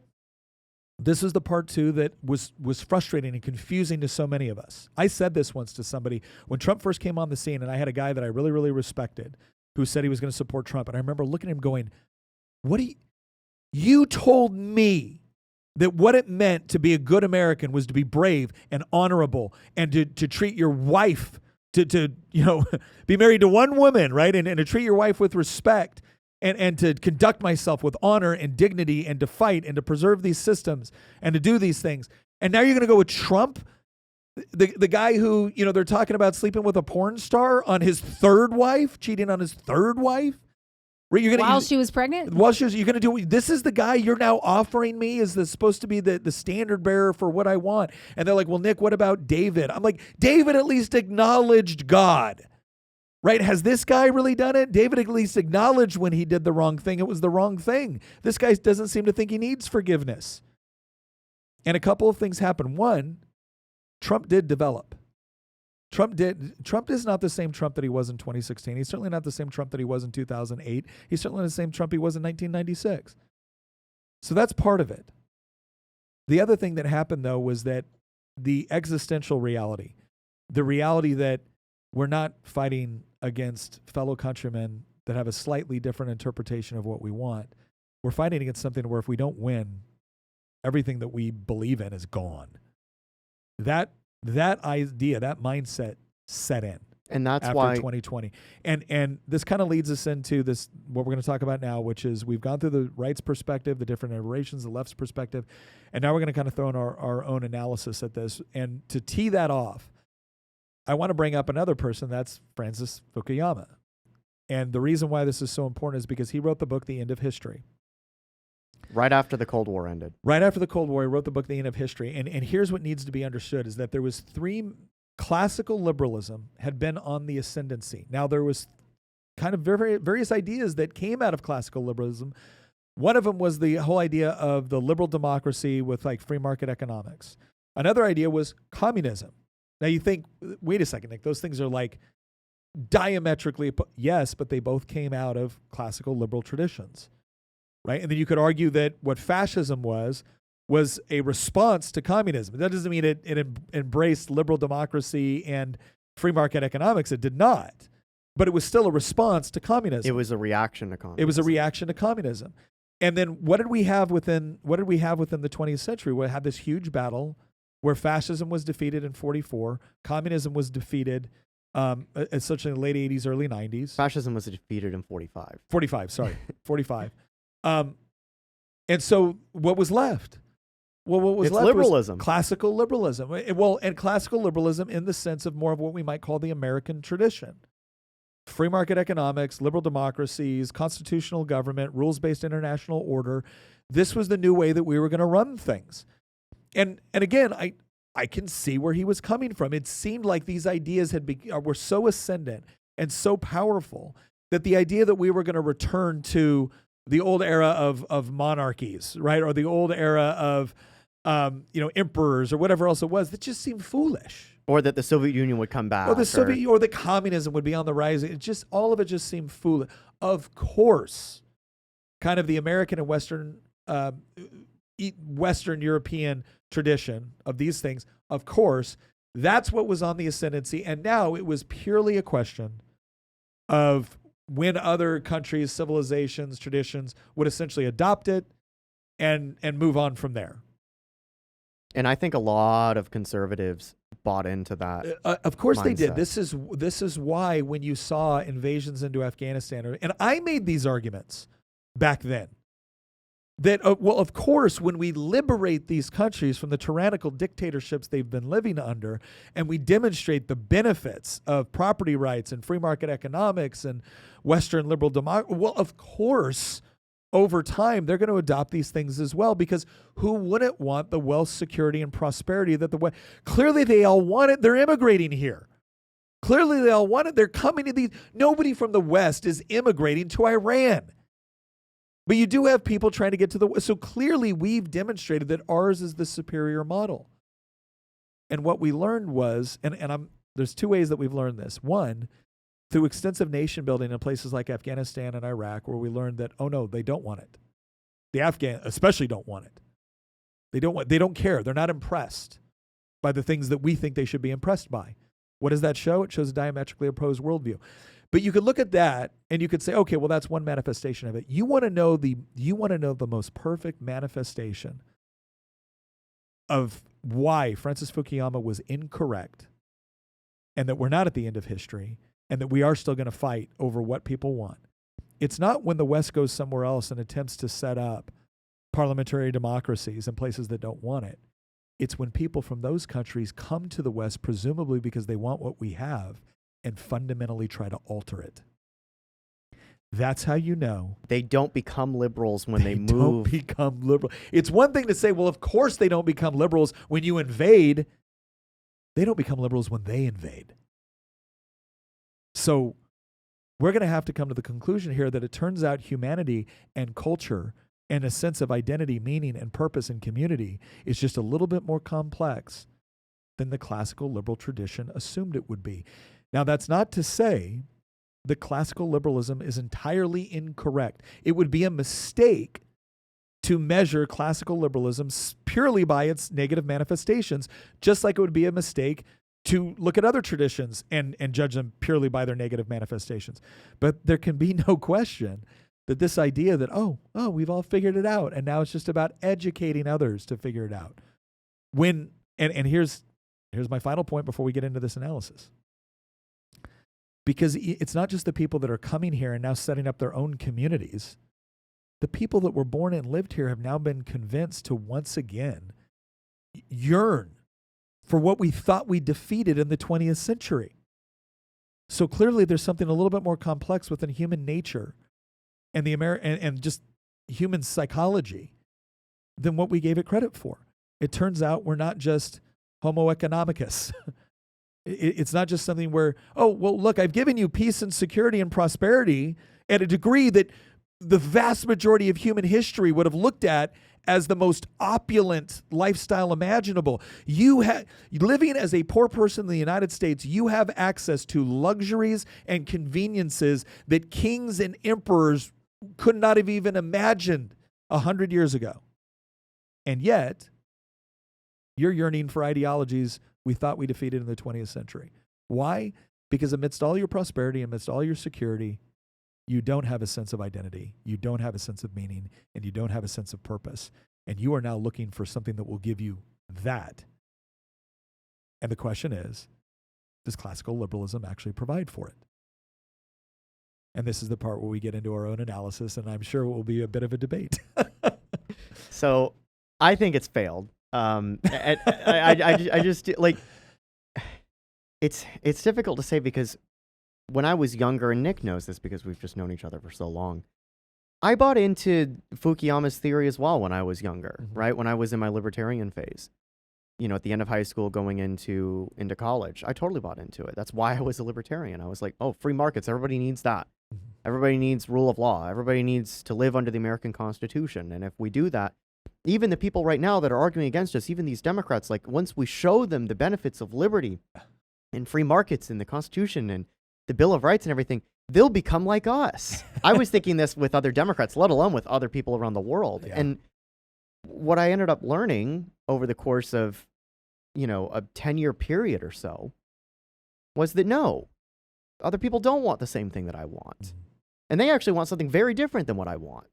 And then what I learned after 2020 was actually some of the things that I wanted actually gave birth to this very thing that I was trying to fight against the entire time. Give an example of that. You're saying some of the things you wanted gave birth to like the woke thing that you're now fighting. Individualism. That's the best. Like I said earlier, like I think proceduralism, individualism, and utilitarianism are tools of liberalism that actually give birth in a way to progressivism. Or they lack the means to defeat progressivism, to stop it. Why? Because there's no transcendence within those things. There's no existential truth claims. There's no value judgments being made. By definition, they're very liberal. When the idea of just let people live and let live is the ground from which the crops of progressivism grow. This is the mindset that leads to San Francisco. Who are you to tell me to wear clothes when I go outside? Who are you to tell me not to, undress at the Pride Parade in front of young children? Who are you to tell me not to bring the young children to the Pride Parade in San Francisco? How dare you infringe on my absolute sovereignty as an individual? No force on earth should be able to tell me what to do with my own body. And that applies also to abortion. Well, that's the fundamental argument behind abortion. It's the fundamental argument behind drug use, public drug use. It's the fundamental argument behind everything associated with LGBTQ, XYZ, and infinite. Go up into Canada, and they're now 10 numbers and letters into their acronym there. Yeah. Those are all individualist arguments, and I bought into all those as a libertarian. Mm-hmm. Now look at the procedural side. Well, I was really in love with the Constitution. Talk about a proceduralist document, right? It's the by the American tradition, that is what enshrines the rule of law. Well, the left thinks that document guarantees drag queen story hour and a massive European-sized welfare state. The right thinks it guarantees a gold-backed currency and automatic weapons. You tell me what reconciles those two worldviews. Yeah. It's the same document where it's not like we have different texts that we're reading from, and yet half the country reads that document and thinks that it guarantees things that I think are not just not in the document, but are actually civilizationally destructive to our country. And they think that I'm a right-wing nut job because I think that document guarantees, a gold-backed currency and automatic weapons. And so the procedural argument, I think, falls flat. And then the utilitarian argument, well, that doesn't work at all when they're making moral claims that are absolutist in nature. And I say, oh, but this policy doesn't work. They don't care if it works. They think that it's morally justified. I remember looking at just tweet after tweet after tweet in 2020. Like, you would wake up every day in 2020 and you would see some tweet saying, we can't achieve real racial equity and justice until we expropriate land from white colonialist settlers in this country. Yeah. And try to argue, imagine trying to approach somebody who says that and say, oh, but that's going to produce Zimbabwe. Yeah. Right? You'll get Rhodesia all over again. They don't care. In fact, if anything, they would say good. Yeah. And so making a utilitarian argument, an individualist argument, a proceduralist argument, those are all liberal tools. None of those work against progressivism. Why? Because they give birth to progressivism. So here's, and again, we're kind of conflating conservatism with classical liberalism, and the reason why we're doing this is because we're talking about conservatism in the American tradition, in the Anglo-Saxon tradition, and those two things are closely linked, right? When we talk about the purest form of American conservatism, what we're talking about is English liberty. Well, and I want to conserve the ideas and concepts expressed in the Declaration of Independence, and I want to preserve the processes established within the United States Constitution, because one of those provides something of a moral framework on how we see reality in our country and ourselves, and one of those provides, and not to mention a standard to constantly live up to. There's something transcendent about we hold these truths to be self-evident that all men are created equal and that they are endowed by their creator. That's transcendent. So American conservatism is appealing to something that is transcendent. Then the processes that were set up in the Constitution were developed in such a way as to try to protect and explain and provide a mechanism whereby we could live in the sort of environment that express the sort of principles described in the Declaration of Independence. But those ideas, those concepts, are a manifestation of, among other things, this is the other part where I'm going to dispute a little bit, among other things, a classical liberal tradition. Now, so that's why when we talk about conservatism now, and the way that we use that term, it is inextricably linked to classical liberalism in part, in a significant way. And the question is okay, so is conservatism dead because of the arguments that you just essentially stated? That classical liberalism, let's say this. Would you agree that classical liberalism or certain manifestations of classical liberalism, I'm not talking about Rousseau, I'm not talking about Marx, work incredibly well? I'm talking about Locke. John Locke, Adam Smith, Mises, Hayek, Soul, these things work incredibly well with in concert with the Constitution and the Declaration of Independence when you have a society for which the vast majority of people believes that those concepts have validity. They work incredibly well in a culturally homogenous, highly religious society that's built around arguably Protestant Christianity. There's a reason that classical liberalism didn't come out of Greece or Spain or Italy. It came out of the UK and the United States as an extension of the UK, right? Yeah. And You could maybe argue also like potentially the Netherlands. yeah. There's some similarities there as well. It's kind of a different manifestation, but they're somewhat related. So mostly Protestant countries, right? But these were, I mean, when Locke was writing, right, England was 100% English and 100% Christian. Now there were still some Catholics there, right? But it was becoming rapid. I mean, that's the whole reason. But that the 1600s, it was the Glorious Revolution it was ejected absolutely a potential Catholic claimant to the throne. So. But do you see why I make the distinction I'm making right now? Is that I'm trying to figure out where we're actually laying the groundwork here, because I agree with you that to reject classical liberalism does not throw you out of the right. I agree with that, right? You're not woke right because you reject certain precepts of classical liberalism, or that you even want classical liberalism as the fundamental building block of a country or a nation or a people. What I'm trying to say, though, is that when I look at what classical liberalism produced under those conditions, I think it produced something incredible.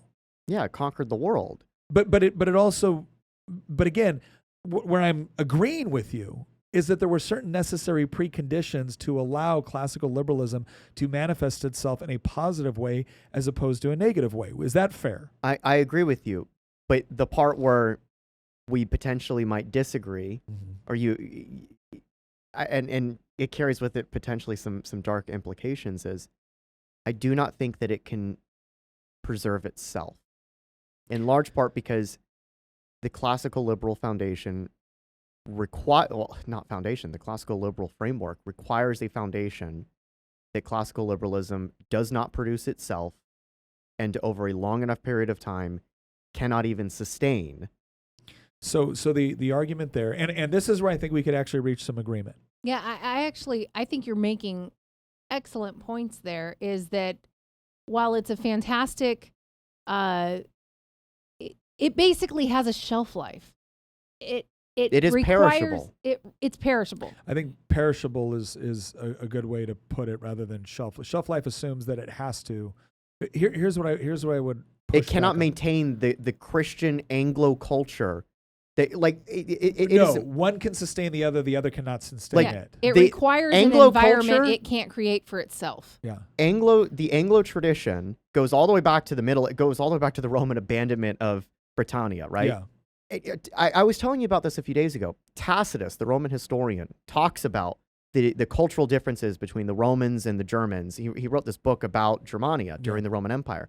And he has some really interesting passages in there where he's talking about, like, these German people, they cultivate their own plots of land and they build their own houses, and they're not like stacked next to each other, and they don't live in communal living like we do in Italy. And they maintain their own gardens and property lines. It was a rural versus urban distinction in many respects. And he's like, and for some, I don't understand why they're like, because he's a Roman. He's like, I don't really understand why they're like this, but they're weird like this.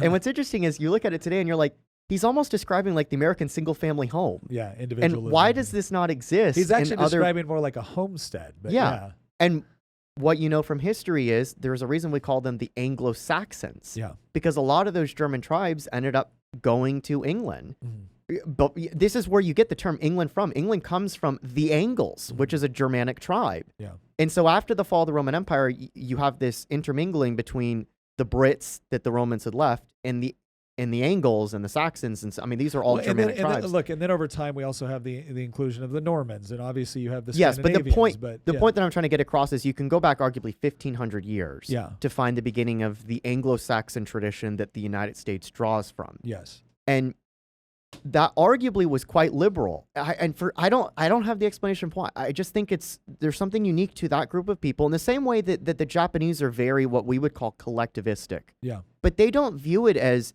like Soviet-style totalitarianism. Like in Japan, they have very strict gun control laws. They have a lot of laws in Japan that we would shriek at as Americans or as Brits or even Canadians. We would shriek at, but they just view it as totally natural. They don't view it as oppressive. Yeah. They don't view it as, well, the state is bearing down on me. They view it as like, this is just a totally natural way for our culture to live. Well, and in the Anglo-Germanic case, we have our own natural way of living. And I think that classical liberalism has been built on top of that cultural tradition. Mm-hmm. But again, I don't think that it can actually maintain that tradition. Well, here's what I'll say to that, because I think it's a very good. I think it is obvious, if you look at this from an anthropological setting, it is obvious that around the world, through space and time, different cultures have created different traditions which become a component of their identity. It is the water in which you swim, and you don't think about the other stuff because this is just the way it is. And a lot of people want to throw that off as, well, these are just merely social constructs. It is true that social constructs are made, but social constructs are made in response to certain realities on the ground.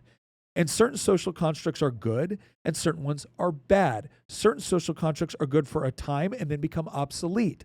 Other social constructs are far more eternal in nature, we might say, because they reflect certain truths that, across space and time are true, right? Murder's wrong, right? But the part that I will say is that one of the things that I do think classical liberalism has demonstrated. Now, you might want to make a migration argument here. Maybe we will. There is no question that certain Western concepts of thinking about things have been far more influential, and this is where people get really mad at you for saying it, but it's a reality. All right, the Chinese are very, very rooted in a long and incredibly, rich and robust history. But they wear Western clothes, and they're currently organized along a Western philosophy with respect to the organization of their government. Communism is Western. Now, you can certainly, if you want to look at, and it's interesting to watch how China right now, and Xi Jinping is actually saying, he's actually hearkening back to Confucius. Because if you really want to look at kind of this common thread on Chinese, the way they've organized and structured their society, Confucius has been hugely influential in that entire process, to the point where even when Mao was implementing Marxism, it was Marxism with Chinese characteristics. Why? Because that is a common thread which has bound generations of people in how they think about society.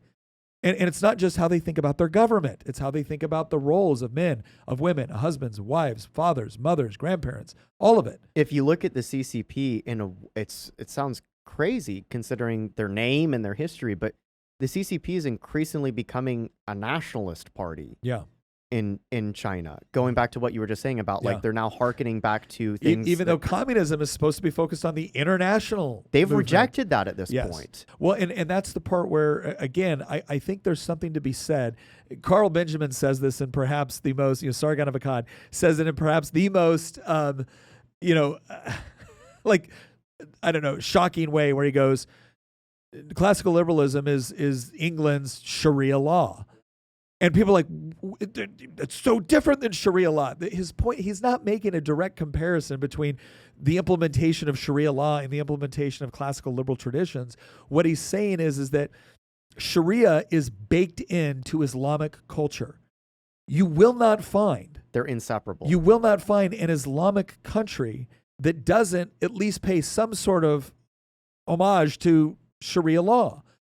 Now, they may have other civic laws, right, which provide some protections or whatnot, or which don't perfectly implement Sharia, but they're all informed by Sharia, right? They're just different manifestations of Sharia.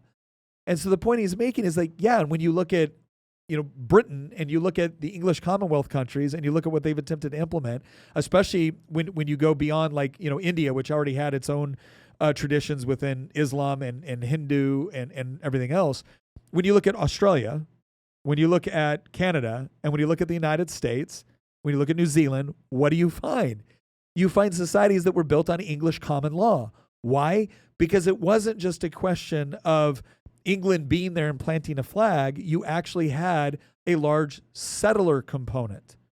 And that settler component brought those traditions with them and established them. Now, one of the things that you can say, and this is something I'm going to say in classical liberalism's defense within the Anglo tradition, is that for a long time, insofar as you had people slowly integrating into the UK, I'm not talking about its recent immigration, I'm talking about before that, and the United States with respect to what we call the melting pot, What it was is you had a predominant culture. You had a predominant culture. And that culture, because of classical liberalism, was able to incorporate certain aspects from other cultures, whether it be certain traditions, modes of dress, food, even ways of thinking, provided that the predominant culture was still based in that concept of English common law and Lockean classical liberalism, not Rousseau classical liberalism, Lockean classical liberalism, Smith classical liberalism.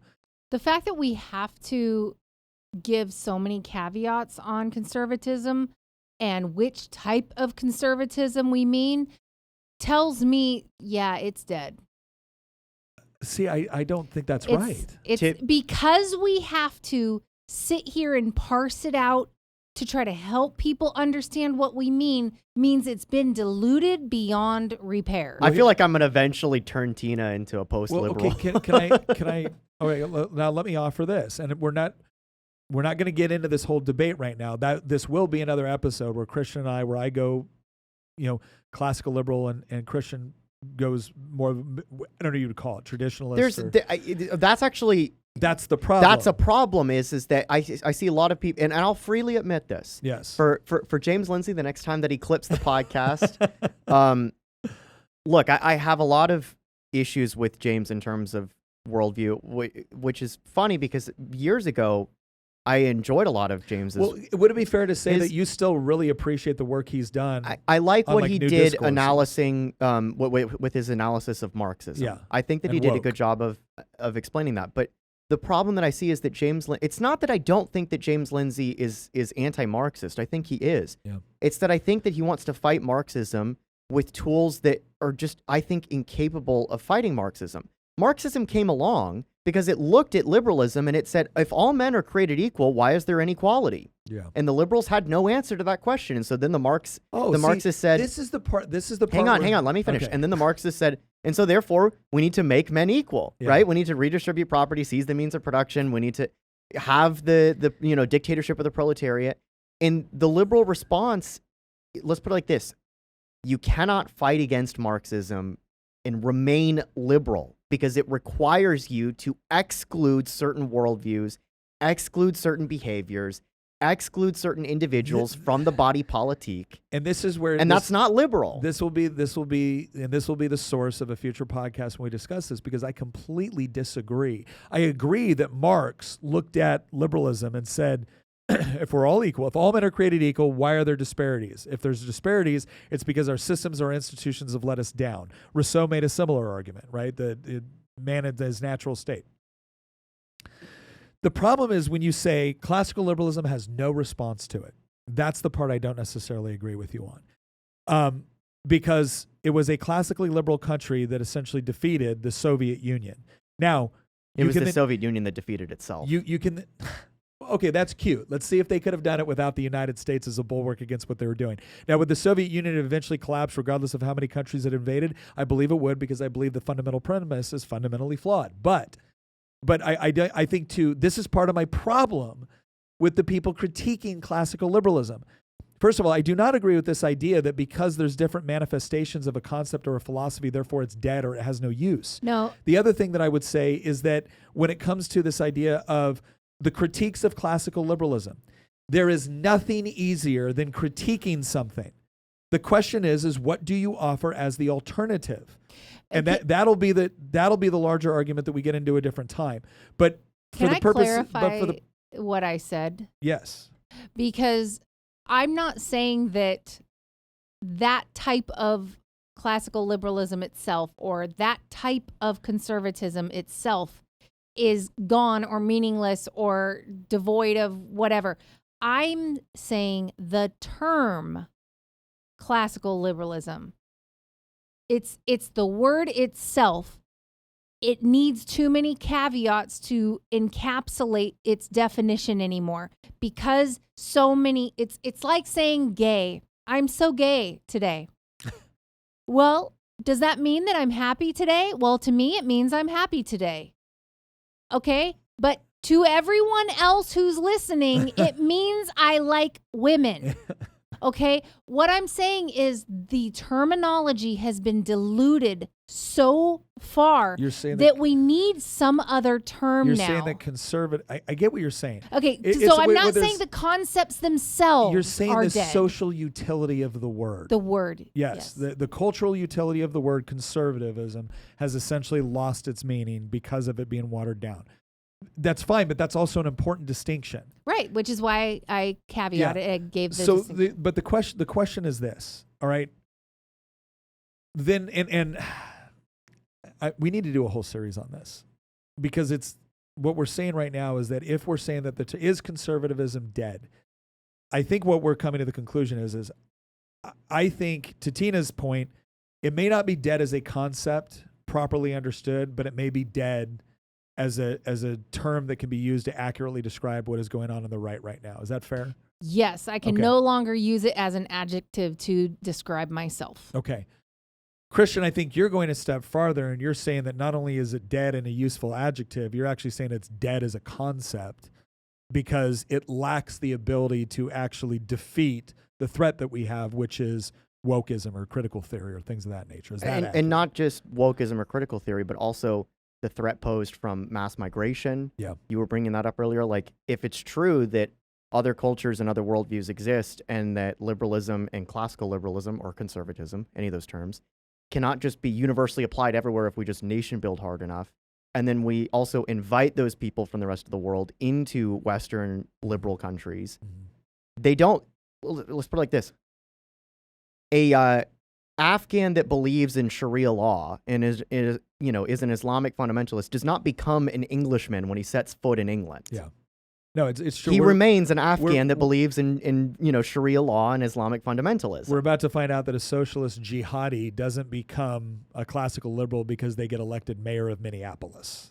And to that point, like, Omar Fatah was born in the United States. Oh, so therefore he's an American. Then why is he going out there and talking to the Somali community in Minneapolis and saying, our homeland, my home? He is a citizen. He is not an American. The classical liberal would say, oh, but he was born here. He must be an American. He doesn't seem to view himself as that. This is the part where, again, I'm going to disagree with you. I think you're taking a particular portion of classical liberalism and you're saying this now defines all of classical liberalism. And I think John Locke, who you and I would both agree is of the classical liberal tradition, would not make that claim. Let's put it like this. But here's what we would, can I say what I think is at the root of all of this? Sure. And the part where we agree, and maybe the part where we would disagree with James Lindsay, I don't know, I would have to ask James, right? So I'm not accusing him of thinking this.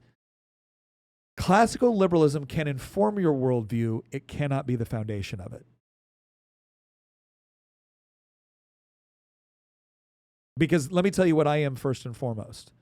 I am a Christian that would like to apply Christian ideology, Christian ethics and Christian explanations of morality and whatnot through a classical liberal tradition when it comes to organizing society. And so the things that I appreciate about classical liberalism, the concept of the importance of the individual, the importance of representation within government, the importance of free markets, the importance of property rights. These things that I like, which I think are completely compatible with my Christian faith, right? I think can exist within a society of people that generally share, if not my particular denomination, at least a fundamental commitment to objective truth and objective morality rooted within that faith belief. So it's not that I'm saying I am a classical liberal and a Christian. I am a Christian. That is the part that gives me my ultimate sense of identity, meaning, purpose, and ultimately community. And now, within that identity, meaning, purpose, and community, I would like to set up classically liberal traditions with respect to institutions and how they're run in order to explore things like policy prescriptions. But I would like to explore them through that commitment to you have individual rights given to you by God, right? And among those rights, you can own property. You should be able to dispense with your property as you see fit. That I understand that even though I might not like some of the ways that you utilize your property or some of the decisions that you make in order to actually achieve some degree of peaceful coexistence, we can simultaneously set up certain rules which govern activities within the public space or which are likely to result in you and me bumping into one another. But other than that, to recognize the limits on government's ability to properly impose its will on people in order to achieve a particular outcome, right? That's that live and let live concept within the proper framework, right? See, like, I still find those things appealing. I don't think those things have failed. And so what do you do when the response is, great, and with my property, I'm going to set up a transgender strip club or an Islamic fundamentalist mosque? I think that's the part. I do believe that is the part where we have to ask questions about, can we arrive at certain conclusions that certain things are so detrimental to society? Interestingly enough, you know who that is? This is why I said that. Wait, interestingly enough, you know who that is? Karl Popper. The paradox of tolerance. We have to. The question is, Karl Popper was like, the paradox of tolerance is you cannot tolerate intolerant people. I'm going to take it in a different direction. I'm going to say, if you want to live in a certain sort of society, are there certain ideas which are such an existential threat to that society as to be intolerant of the society itself and the peaceful coexistence of people within that society? So we're getting close to being back on the same page again. Yes. But notice how, look, the fundamental problem, and I think that this is the bridge that will probably never be not bridge. This is the gap that will never be bridged, most likely, between somebody like myself and James Lindsay. Unless Lindsay decides to come onto my side, because I'm never going back to the other side. Look, you've said never a lot over the last 10 years. And yes, and there was a lot of things that happened in the last 10 years that informed there could be my a lot of worldview. things that happen in the finish next the 10 thought. years. Let him finish Yeah, the things thought. could get worse. Finish the thought. Look, the solutions, it's uncomfortable, but it is true. The solutions to the problems that we have today are not going to be liberal solutions. Mm-hmm. They're going to be illiberal solutions, because the type of crisis that we have today is we have millions of people here who do not belong here, don't want to be here, and want to change what this is into something else. We have a bunch of would-be conquerors here that are effectively a hostile invading force. And we have a bunch of people that invited them in. And those people, even if you kicked the hostile invading force out, they're still going to be there waiting for another opportunity to invite them in. And so we have, even if you took that aside, even if you totally closed the borders and you deported all the illegals and all the Omar Fatahs and Zohran Mandamis in the world, Warren and Bernie you would Sanders still are have here. the Nancy Pelosi's, you would still have the Elizabeth Warrens, you would still have, the entire population of San Francisco. There are worldviews and beliefs that are simply incompatible with each other, and they're sharing the same polis. And so it goes back to the fundamental question: who belongs to the polis? Yeah. Well, what worldview is going to guide that? And you know what else? And this is the fundamental break: is that neutrality is a lie, and all politics is theological. Mm-hmm. All culture is theological. You could even go so far as to argue all is theological. Now, some would counter and say, well, at that point, you've now watered down the word to remove all of its meaning. But what I mean is that we kind of live our lives, we create cultures and societies to express, again, kind of first-order questions, fundamental truths, our desire to seek out answers to these type of things. Yeah, Peter Kreeft talks about this. It's like it is, on some level, and this is where the theological comes in, right? And by that, we just mean, God, what you think about God informs everything, even if you say he doesn't exist. That's still a metaphysical position. Yes, but all cultures, right? Let's even draw it down to every individual on the planet who has ever existed or will ever exist, presumably, operates off of the concept that there are things that are true and there are things that are right or wrong. In order for either of those things to be objective, there has to be a moral law giver. There has to be something that creates the order in such a way to where it operates. Now, the atheist rejects that, right? Well, they reject it for the objective truth component, but they typically agree that, yeah, that's right, there is no right or wrong. But no civilization can function that way.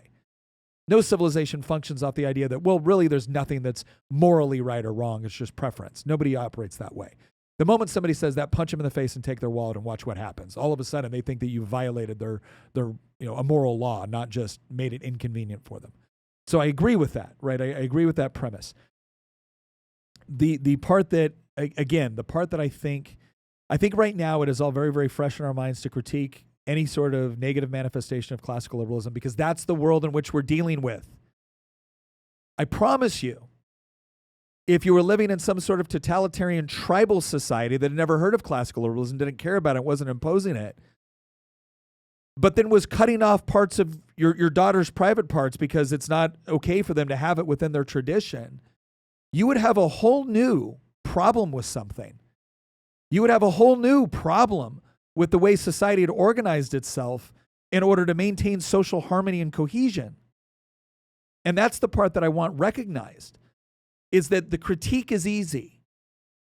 The answer of where you go from there in order to provide something that's fundamental for which you can build civilization on is much more difficult. I think where we will eventually end up in is that once upon a time, you and I kind of both subscribe to this idea of a more open interpretation of live and let live. As long as you're doing it and it's not, in fact, imposing on itself on somebody else's rights, then it's okay. The non-aggression principle to its full conclusion. And what we're now starting to see, but acknowledging, is that really doesn't work when you incorporate certain ideas and beliefs into the mix. And so now the question becomes, if you want to live in that sort of society that is generally live and let live, but you recognize that there's a certain moral order that has to govern that in order for it to function coherently, what's the threshold for what doesn't make the cut anymore?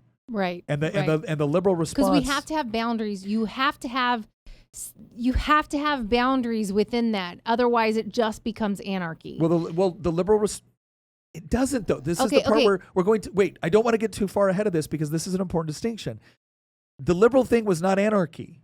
The liberal thing was provided you're not hurting someone else.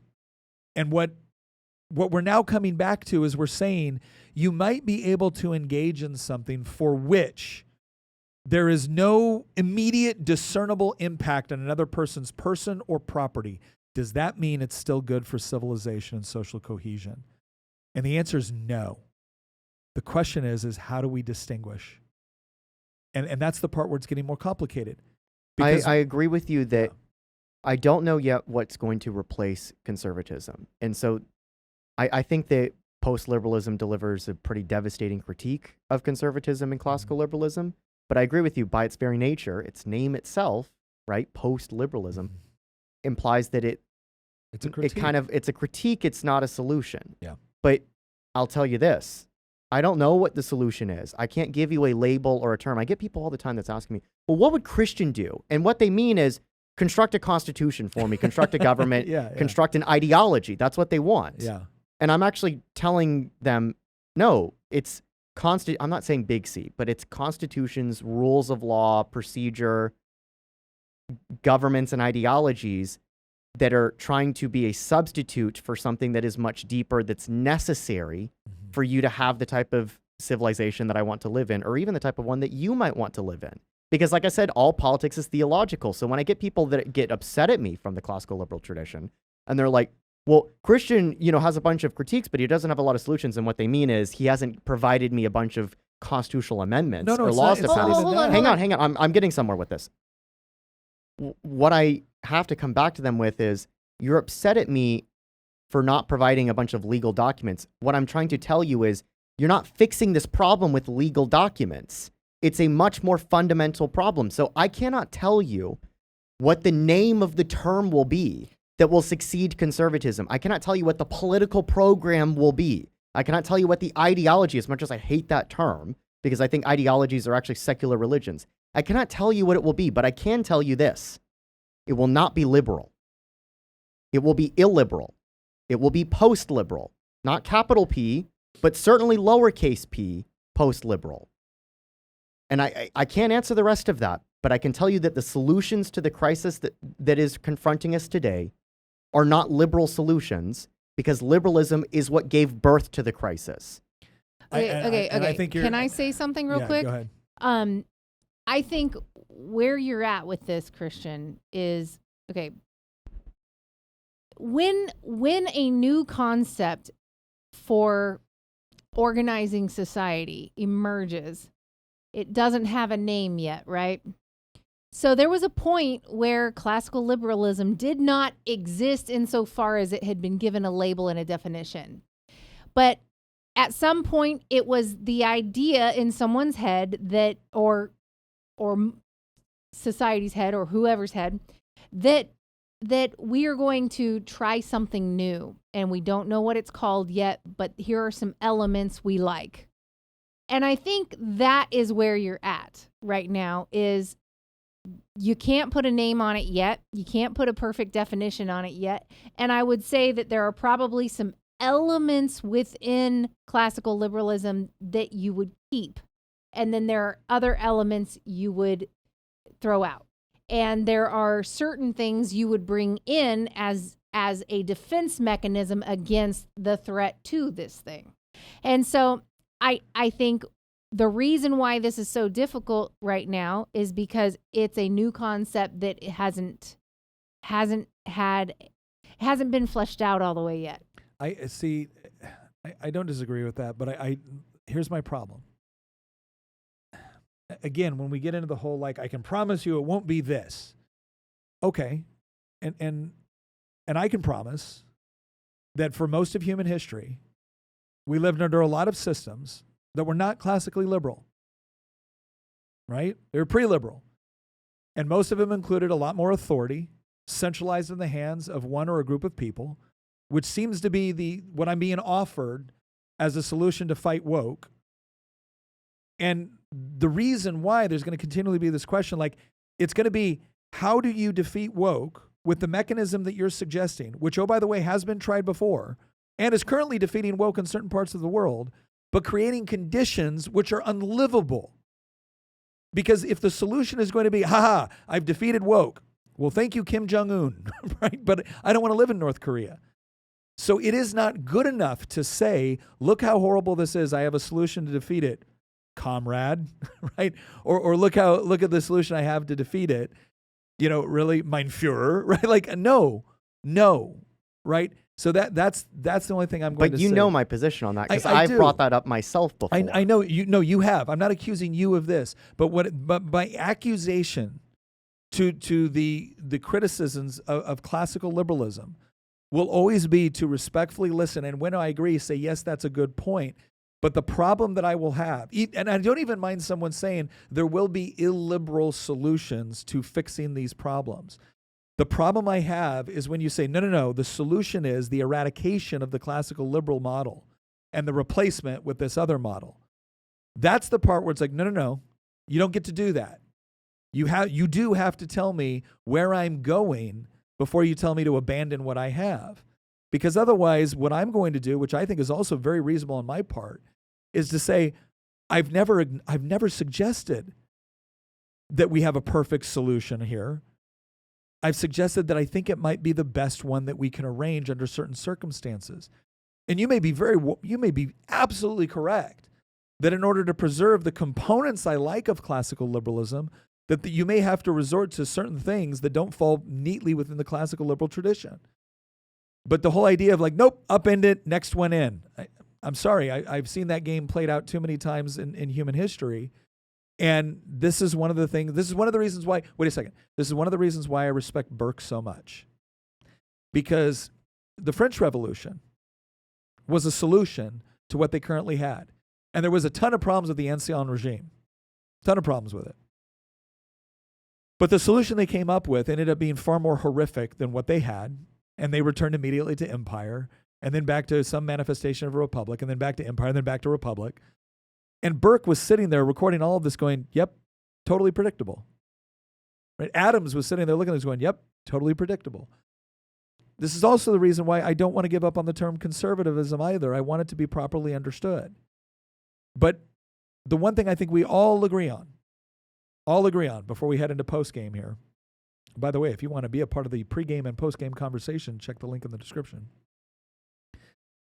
is that all of these systems, whether it's monarchy, whether it's oligarchy, whether it's aristocracy, whether it's democracy, whether it's classical liberalism as your informing philosophy or some form of traditionalism or whatever else it might be, it's amazing how none of them sustain themselves because none of them ultimately, right, any of the secular component of this, none of them ultimately can provide the framework for objective morality and objective truth. And if you try to build your civilization on anything else, if you try to build your civilization on something that doesn't accurately convey what objective truth and objective morality is, you are setting yourself ultimately for failure.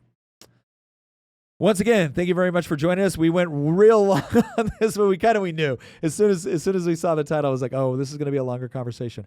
I really enjoyed it. I hope you did as well. Please let us know what you think. Is conservatism dead as a term? Has it lost its social relevance or utility? Do we need a different term to actually describe what's going on here? Do you think that we analyze the various perspectives on what's been going on with respect to conservatism correctly? Please leave us your feedback. And again, if you want to be a part of our pregame and postgame, where we actually say all the things that would probably get us canceled if we were live streaming that portion of it, please check out the link in the description and join us. Join us in our community. Once again, thank you for joining us, and we'll see you next episode.